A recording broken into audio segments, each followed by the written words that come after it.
Hello दोस्तों, कैसे आप सब। मैं आपके लिए लेकर आया हूँ एक और न्यू अपडेट। एसएससी ने सीएचएसएल का जो टीयर फर्स्ट का रिज़ल्ट है वो शॉर्ट लिस्टेड कर दिया गया है। तो आप इसकी ऑफिशियल वेबसाइट पर आकर विज़िट कर सकते हैं। यहाँ से आप अपना रिज़ल्ट देख सकते हैं, साथ में इसका जो कट ऑफ है वो भी आप चेकआउट कर सकते हैं।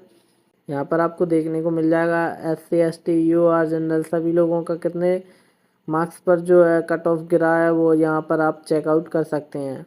आशा करता हूँ दोस्तों आपको जानकारी अच्छी लगी होगी, तो चैनल को सब्सक्राइब और वीडियो को लाइक कर दें।